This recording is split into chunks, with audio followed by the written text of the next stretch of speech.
Maria clutched the tiny hands of her twin sons as they hurried through the airport terminal, blending in with the rush of early morning travelers.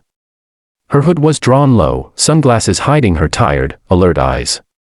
The boys, James and Leo, looked up at her, one tugging at her coat, the other clutching his stuffed rabbit, unaware of the storm brewing behind their calm exit. Every step felt like walking a tightrope. Every airport announcement made her heart race.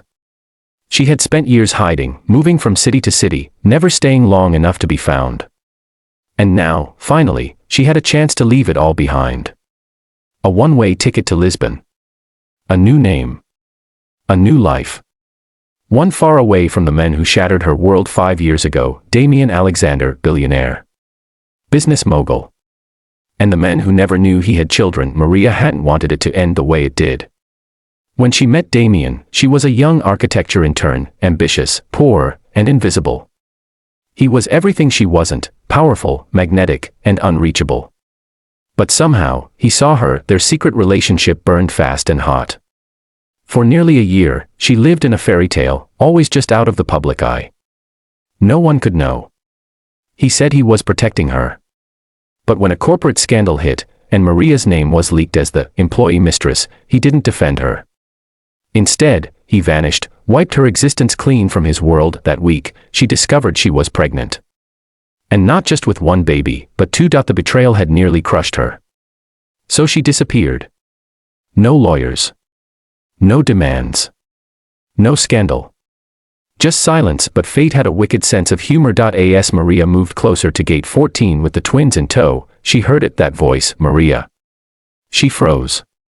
Her lungs forgot how to work. She turned slowly, hoping she was wrong. Hoping the pounding in her chest was just panic and not the echo of a past she'd buried. But he was there, Damien Alexander, standing no more than 20 feet away, dressed in a tailored black coat, holding a coffee he no longer remembered he was carrying. His eyes, sharp, steel gray, locked onto hers.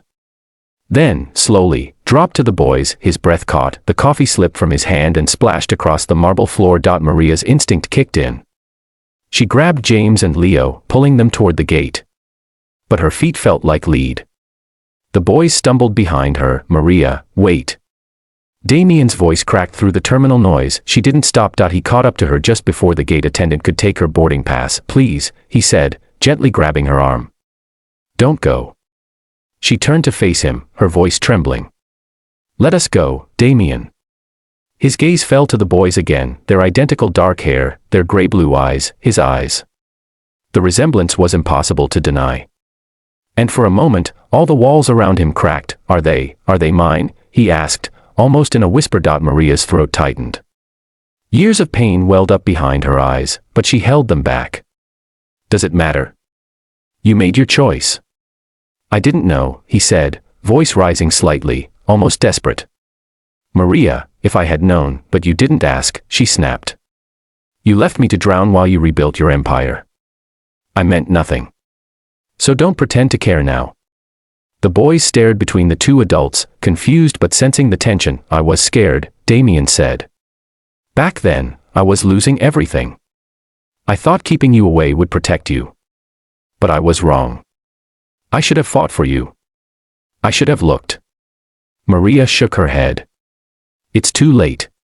He knelt down to James and Leo, trying not to cry. Hi, he said softly, voice shaking. I don't even know what to say. Leo tilted his head. Are you the men from the photos?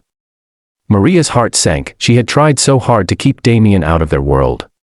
But curiosity had always found its way into bedtime stories and questions. Damien glanced up at Maria, guilt etched deep across his face.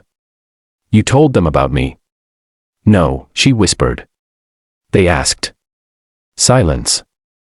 Thick and heavy. I don't want to take them from you, he said.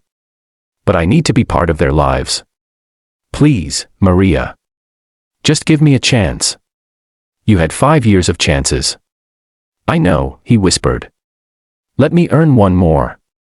Behind them, the final boarding call echoed through the terminal. Maria's ticket trembled in her hand. She stared down at her sons. They weren't just hers anymore, not completely. They deserved the truth. They deserved to know who they were, and who he was. I don't trust you, she said. And I don't forgive you. I don't expect you to, Damien replied, standing upright. But I will prove myself to them, and to you. He handed her a card, not a business card, but a simple white one with only a number. No assistants. No PR teams. Just me. Maria looked at it, then at the gate, then she looked at her sons, they were watching her. Trusting her, she sighed. No Lisbon today, she said softly, tearing the boarding pass in half. The boys blinked in surprise. Damien's lips parted, stunned. But this doesn't mean I'm staying forever, she added firmly. You have to earn this. He nodded quickly. I will. She turned to the boys. Come on. Let's go get pancakes. Damien smiled through tears. You still like pancakes? She didn't answer. But for the first time in years, the weight on her chest felt lighter. As they walked away, the billionaire beside the woman he once lost, and the two boys he never knew he had, the airport moved on around them, but for them, everything had changed forever.